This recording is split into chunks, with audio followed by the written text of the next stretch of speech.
នៅពេលដែល account របស់អ្នកមានប្រធានបទឬក៏ទីមួយដែលច្បាស់លាស់នោះ algorithm នឹង push វីដេអូរបស់អ្នកទៅកាន់អ្នកដែលចាប់អារម្មណ៍ទៅលើប្រធានបទនេះមកយើងមកនិយាយពី account architecture ទាំងអស់គ្នានៅឆ្នាំ2026យើងអាចចិត្តផុសឲ្យរកចាក់សំណាងថាវានឹង go viral បានទេ social media platform មានរបៀបរបបរបស់គេឬគេអាចហៅបានថា algorithm ហ្នឹងឯងអរិយាពេលច្រើនឆ្នាំ algorithm របស់ social media ត្រូវបានបង្កើតឡើងដោយផ្អែកទៅលើ social graph ដែលសម្ដៅទៅលើ follower following and friends ចំណុចទាំងអស់នេះហើយដែលកំណត់ថាតើអ្វីដែលគួរបង្ហាញទៅលើ account របស់អ្នកប៉ុន្តែ TikTok សប្តាហ៍ថ្ងៃវាដំណើរការខុសពីមុន platform មួយនេះមិនផ្អែកទៅលើ follower ជាចម្បងនោះទេប៉ុន្តែវាដំណើរការទៅលើ graph នៃការចាប់អារម្មណ៍ឬ interest graph មានន័យថាវាដំណើរការទៅតាមមាតិកានៃការចាប់អារម្មណ៍របស់អ្នកទស្សនាអញ្ចឹងនិយាយសាមញ្ញទៅ algorithm គឺជាអ្នកសម្រេចចិត្តថាតើវីដេអូអ្វីដែលគួរបង្ហាញទៅអ្នកមើលបន្ទាប់ដែលផ្អែកទៅលើវីដេអូប្រភេទវីដេអូដែលយើងធ្លាប់មើលក៏ដូចជាប្រភេទវីដេអូដែលយើងធ្លាប់ engage ជាមួយនឹងឯងអញ្ចឹងវាអត់ផ្អែកទៅលើថាតើអ្នក follow ដល់ណាគេនោះទេនៅពេលដែល account របស់អ្នកមានប្រធានបទឬក៏ទីមួយដែលច្បាស់លាស់នោះ algorithm នឹង push វីដេអូរបស់អ្នកទៅកាន់អ្នកដែលចាប់អារម្មណ៍ទៅលើប្រធានបទនេះក៏ដូចជា follower ដែលមានស្រាប់ផងដែរអញ្ចឹងនេះហើយគឺជាមូលហេតុដែលក្នុងឆ្នាំ2026នេះ TikTok បានជំរុញរឿងនេះមួយទៅមួយជំហានទៀតដែលគេហៅថា follower first update អញ្ចឹងមានន័យថានៅពេលដែលយើងផុសវីដេអូម្ដងវីដេអូថ្មីរបស់យើងនឹងមិនត្រូវបានចែកចាយទៅអ្នកចែកដល់នោះទេប៉ុន្តែវាត្រូវបានចែកចាយទៅកាន់ follower យើងសិនហើយនៅពេលដែល follower យើងធ្វើការ share ធ្វើការ save ធ្វើការ like ឬ comment ដែលនិយាយសាមញ្ញទៅ engage នៅពេលនោះហើយវីដេអូរបស់យើងនឹងត្រូវបានចែកចាយទៅកាន់អ្នកដែលមិនធ្លាប់ follower យើងតែម្ដងដូច្នេះចំណុចសំខាន់គឺតើ account របស់អ្នកមាន consistency ប៉ុណ្ណាហើយ follower របស់អ្នកចាប់អារម្មណ៍ទៅលើ concept របស់អ្នកប៉ុណ្ណាដែលចំណុចទាំងពីរនេះហើយជាអ្នកកំណត់ថាតើ content របស់អ្នកនឹងអាច push ទៅដល់អ្នកថ្មីមើលបានដែរឬអត់ឥឡូវយើងបំបែករឿងនេះជាពីរ pillar ទី1 niche consistency and topic authority pillar ទី2 TikTok optimization ឬហៅថា TikTok SEO អូខេអញ្ចឹង pillar ទី1ទាក់ទងជាមួយនឹង niche consistency and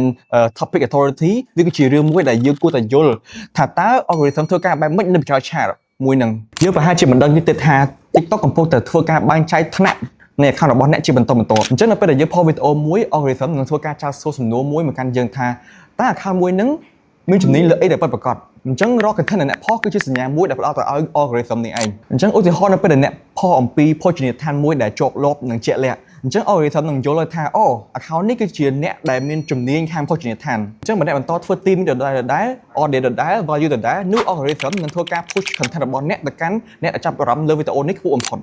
ប៉ុន្តែបើសិនជាយើងផុសវីដេអូ3ដែលមាន topic មិនតាក់ទងគ្នានោះ algorithm របស់យើងនឹងមានបញ្ហាប៉ុន្តែថ្ងៃមួយអ្នកចាប់ដើមផុសអំពី travel vlog ឬក៏ថ្ងៃស្អែកអ្នកផុសអំពី fashion អីចឹងទៅអញ្ចឹងក្នុងករណីនេះ algorithm នឹងធ្វើការច្រឡំថាអូ account របស់អ្នកមិនដឹងថានៅក្នុង cluster មួយណាប្រកបនោះទេប៉ុន្តែ influencer គឺជាករណីមួយដែលលើកលែងពី proof value របស់ account ពួកគេគឺស្ថិតទៅលើបុគ្គលភាពរបស់ពួកគេផ្ទាល់មិនមែនផ្អែកទៅលើ topic consistency តែមួយមុខនោះទេប៉ុន្តែសម្រាប់ account ភាគច្រើនបើសិនជា team របស់ពួកគេមិនច្បាស់លាស់នោះ follower របស់ពួកគេនឹងមានចំណាប់អារម្មណ៍រាយប៉ាយតែម្ដង so នៅពេលដែលយើងផុសវីដេអូអំពីភោជនីយដ្ឋានរបស់យើងម្ដងទៀតហ្នឹងហើយវីដេអូហ្នឹងត្រូវបានចែកចាយទៅកាន់ follower របស់យើងមុនហ្នឹងអ្នកទាំងអស់នោះភាគច្រើនគឺអត់ចាប់អារម្មណ៍ទៅលើភោជនីយដ្ឋានរបស់យើងដូចមុនទៀតទេហើយជាលទ្ធផល engagement នឹងថយចុះហើយនៅពេលដែល engagement ថយចុះវីដេអូនោះនឹងមិនឆ្លងកាត់ដំណាក់កាលដំបូងនៃការចែកចាយបានទេហើយនេះហើយគឺជាអ្វីដែលគេហៅថា follower first test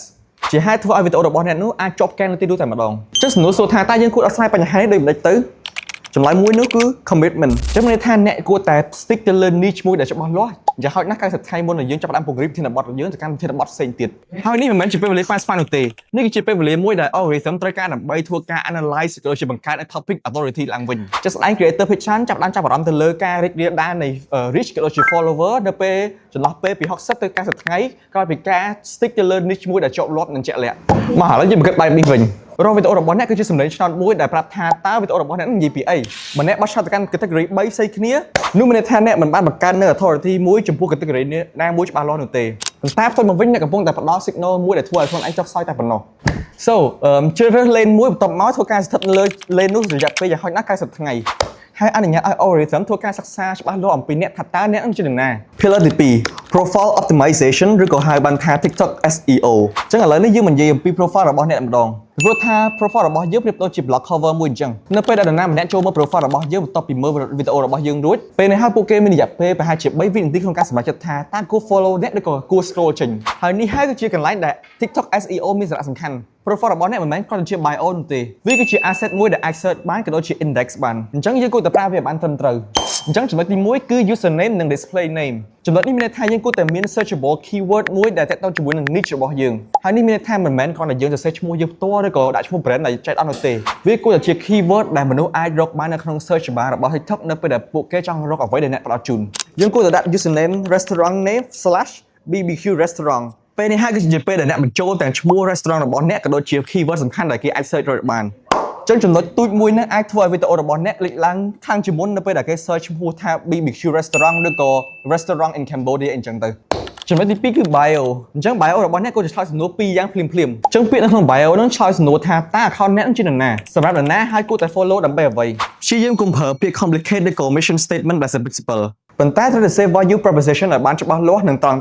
ដើម្បីឲ្យមនុស្សបានយល់កំ plate ថាអូ account នោះសម្រាប់ខ្ញុំហីហើយនៅពេលដែលអ្នកបញ្ចូលចំណុចទាំងពីរនេះជាមួយគ្នាដែលមានឈ្មោះដែល optimize ដោយ keyword ក៏ដូចជា bio ដែលប្រាប់ថាអ្នក search ទៅណាហើយបង្កើតឡើងដើម្បីអ្វីនោះមានន័យថាអ្នកបង្កើតបានជា profile មួយដែលធ្វើការពីរក្នុងពេលតែមួយដោយទី1វាធ្វើឲ្យ algorithm ចាត់ថ្នាក់ account របស់អ្នកបានត្រឹមត្រូវហើយទី2វាជួយសម្រេចចិត្តថាតើមនុស្សដែលចូលមើល profile យើងនេះគួរតែ follow យើងក្នុងរយៈពេលប្រហែលវិនាទីដំបូងនឹងអត់ហើយការពង្រីក TikTok SEO មួយហ្នឹងនឹងផ្ដល់ផលពីរក្នុងពេលតែមួយដោយទី1វានឹងធ្វើឲ្យ account TikTok របស់អ្នកងាយរកឃើញជាមុននៅពេលដែល user ធ្វើការ search នៅ keyword ដែលអ្នកផ្ដល់ឲ្យទី2វាធ្វើឲ្យ algorithm ធ្វើការកំណត់សម្គាល់ច្បាស់ថាតើ account របស់អ្នកនោះមានចំណេញទៅលើអ្វីមួយហើយផលទាំងពីរនេះហើយគឺជាចំណុចមួយដែលជាឥទ្ធិពលខ្លាំងបំផុតវានឹងងាយស្រួលជាងមុនក្នុងការតាក់ទាញនៅ follower ដែលប្រកបដែលចូលចិត្ត concept របស់អ្នកហើយលើពីនេះទៀតវានឹងធ្វើឲ្យ account របស់អ្នកទៅកាន់ cluster ថ្មីៗដែលមិនធ្លាប់មើលផងដែរមានន័យថាវានឹងទៅដល់មនុស្សដែលមិនទាន់ follow អ្នកប៉ុន្តែមាន interest ដូចគ្នាអញ្ចឹងនិយាយស្ដាប់ទៅនៅពេលដែលយើងធ្វើការ optimize profile យើងបានល្អ